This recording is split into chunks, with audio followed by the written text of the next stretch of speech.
Clarissa here. You are back in the limelight. Yes, we are. I am really thrilled for the guest that we have today because, as you can very well imagine, I get questions all the time about public speaking and what does it feel like to be on stage and how can you get prepared to be on stage? What do you do about stage fright and anxiety and all of those wonderful things? So, my good friend Doreen Downing is going to be telling us all of her secrets to essential speaking. But before we do that, I do want to remind you that you can see this video, this show on Roku, Amazon Fire, Apple TV, and all the other lovely smart television apps that exist. We are also on 15 different platforms on podcast. So there's no excuse not to pick it up on podcast. I want to thank all of my good friends over at my news desk. Let me get over here a second. Yeah, my news desk. There they are.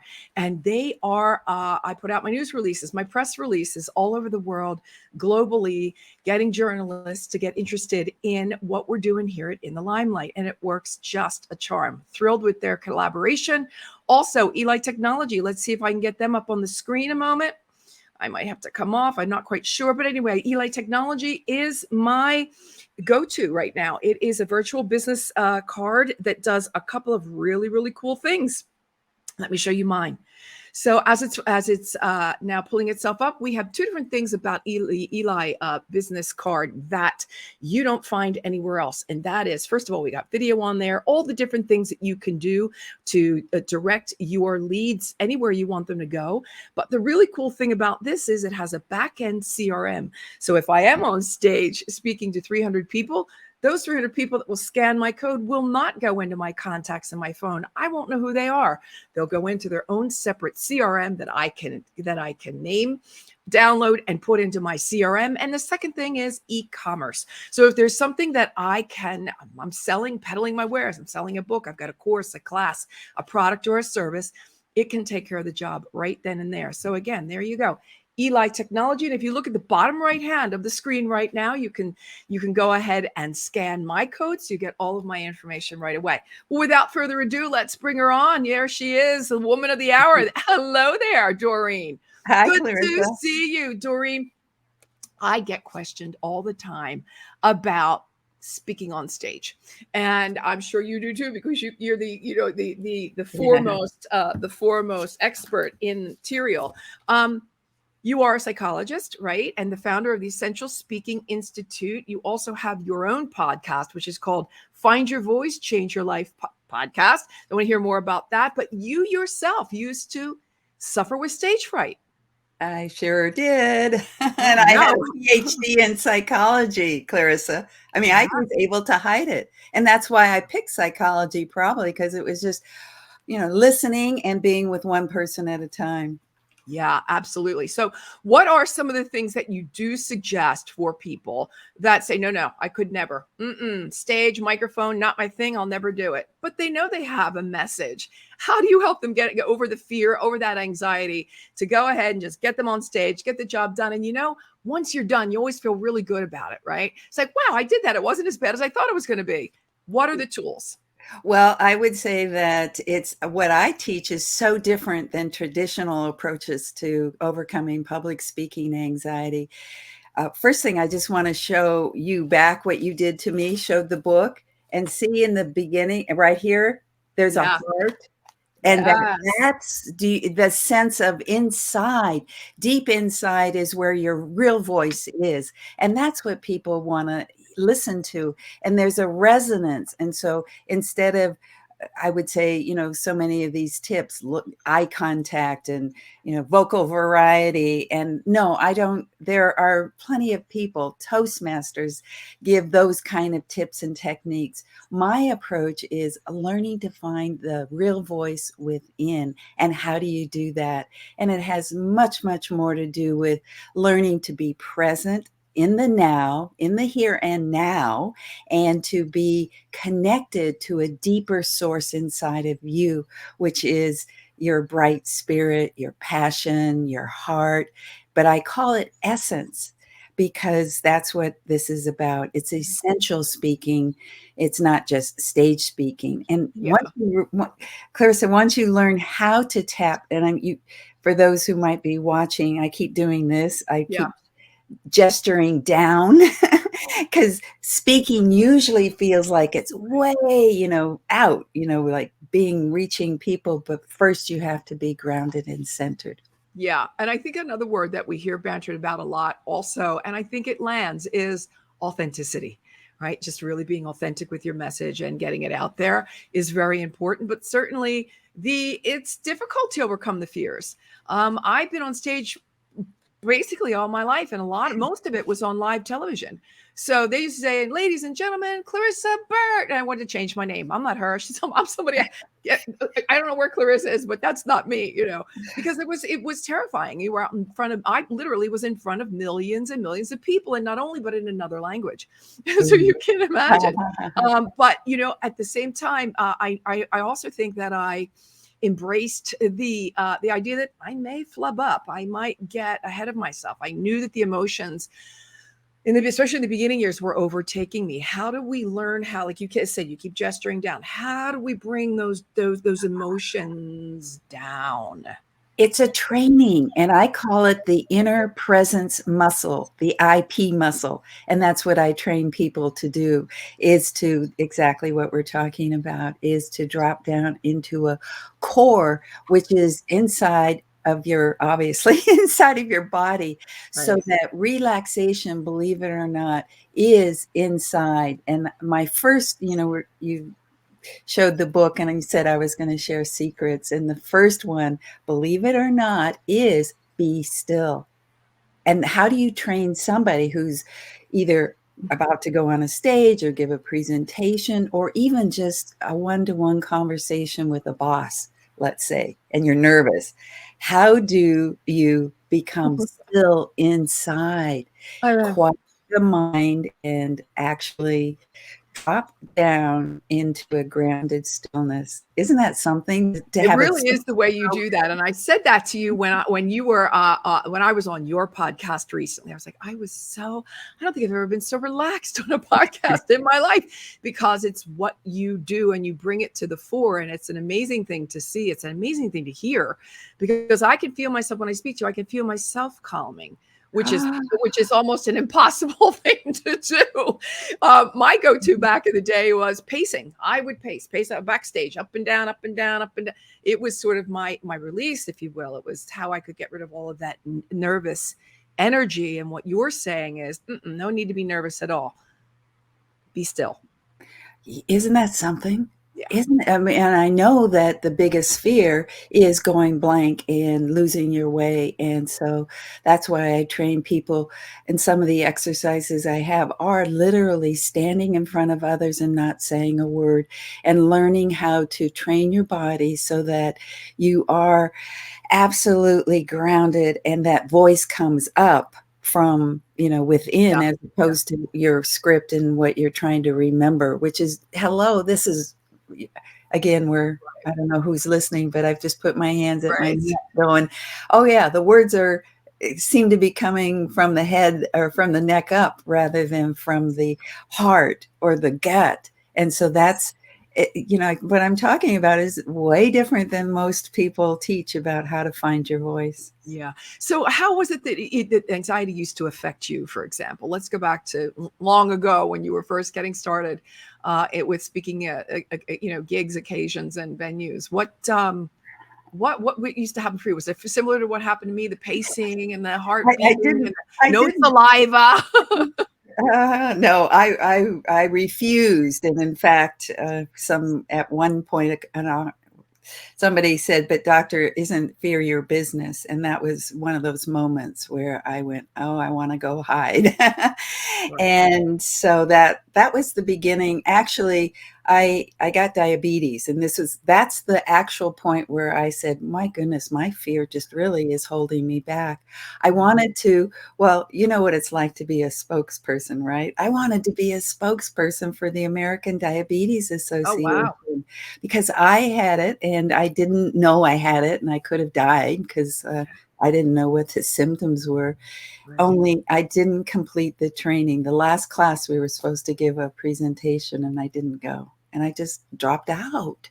Wow. And then I realized, okay, so I'm not able to do this. What do I need to do? So that's when I started doing Toastmasters and but Clarissa, I got better at hiding. Yes, you did. Because you do, if you're still, if I don't know if you still get a little, nervous, but with you, you would absolutely never know it. It's such a, honestly, the calmer you are, I think it just has such a calming effect on those around you as well.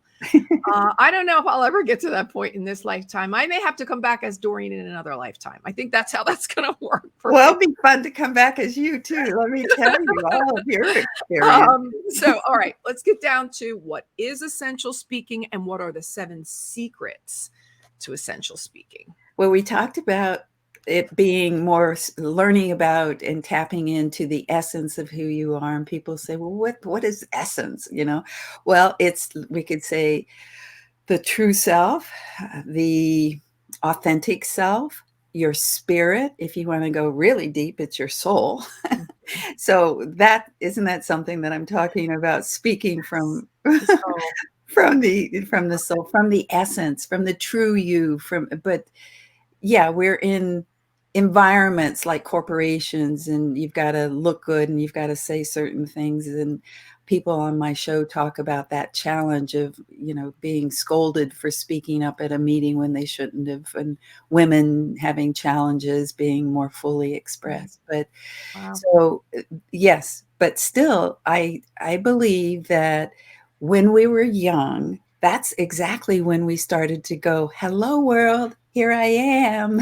That's where confidence starts. And I think that if everybody that I've worked with so far, it feels like when we go deep, deep, deep down, we find some wounding there that has to do with voice. And I could give you lots of examples. I'll just give you one quick one here. This was a woman who felt, and she literally said when she started working with me, I feel like I'm going to be pounced on. The audience is going to pounce on me. We had done no work on inner kind of exploration, deep diving. And there was a time when she's talked about she was living in a ghetto where she had to walk through, and there were these dogs, like some really vicious, mean dogs that were in, and she had to go to school past these dogs. And one day, and I guess they were, pit bulls and Dobermans or something, whatever's vicious. Yeah. And one got out and she said, and he pounced on me. And, I went, oh, wow. Yeah. We both went, because she had talked about that very same sense of being attacked or being, too exposed, and something awful happened, and it was trauma. And so I have just so many stories like that. When we get to the root cause of anxiety, then because I'm a psychologist, I have all sorts of treatment strategies once we get at the root. Well, as you speak in your chapter 2, I believe it is the fear of vulnerability, right? The fear of being real in public is being vulnerable. And that's sometimes a very uncomfortable place to be.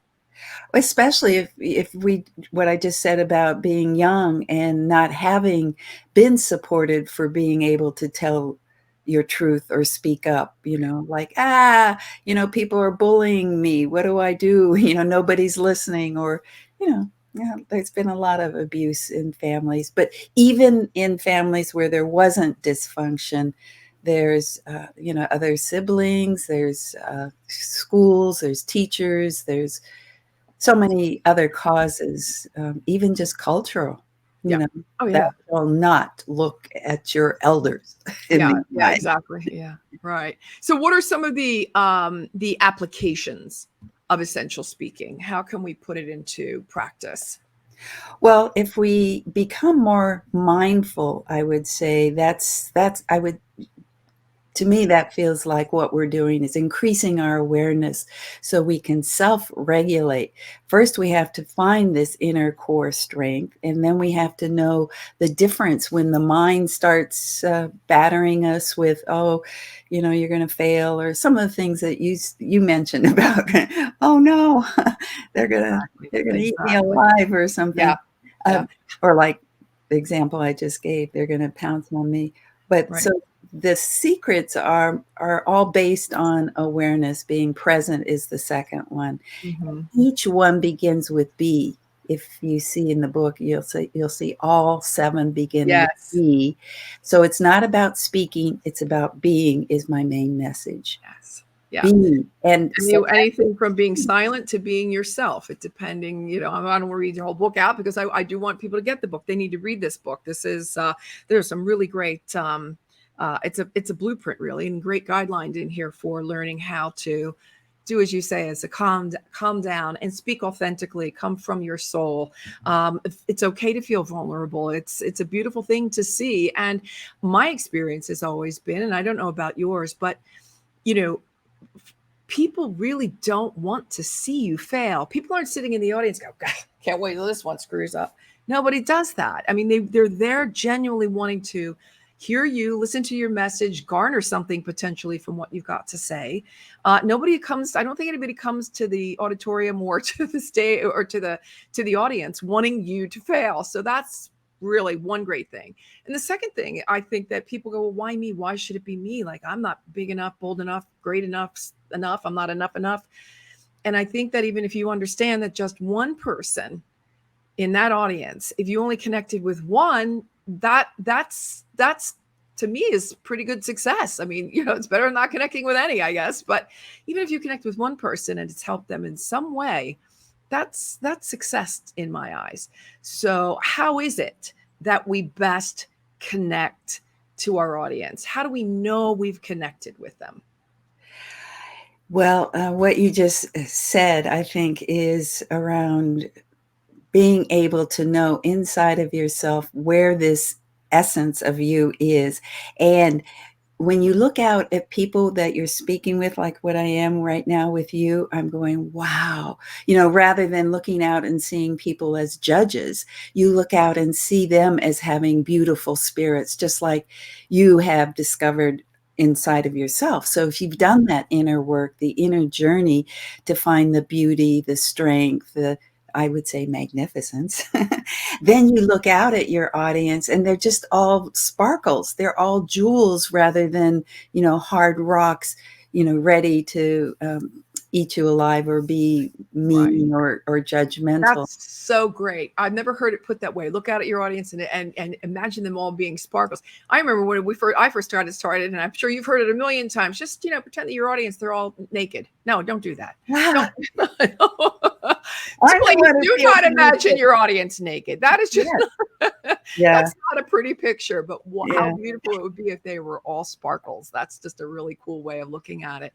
Well, that's almost our time. I do want to let everyone know where they can find the book and where they can find you. The book is on Amazon. It's on my website, essentialspeaking.com. So somebody could get it and I could autograph it if they want to reach out to me. Right. And so that's the best way is to find the book on Amazon or go to my website. And you mentioned your social media? I'm everywhere. LinkedIn, Facebook, and it's Instagram. I see Twitter. You've got a YouTube channel. Yeah. And absolutely. Also listen to findyourvoicechangeyourlife.com. There's a podcast playlist there. So you can listen to Dr. Doreen and all the people that she's interviewing as well. Yeah. So, all right. Any parting words for those that would like to learn more of your secrets to essential speaking, Dr. Doreen? Oh, I think that everybody has when you find the inside of you, that's where your true strength is. There's a resonance. So everywhere you go, you're radiating who you are, not only your message, but who you are. Awesome. I love that. That is like, I'm just so calm right now. I could do anything today. You just calmed me right down. Thank you so much for being on the show. I'm sure you and I will be speaking again very soon. Everyone, you have been listening to Dr. Doreen Downing. Please go get her book, The 7 Secrets to Essential Speaking. Bye for now. Thanks for listening to this episode of the In the Limelight podcast, intelligent media for the savvy entrepreneur. You can listen to this and all of my podcasts on Apple Podcasts, Google Podcasts, Stitcher, Spotify, Pandora, and Inspired News Radio. You'll find all of my videos and the In the Limelight digital magazine on clarissaburt.com. And don't forget to connect with me on social pretty much anywhere. Stay well until we meet again in the Limelight.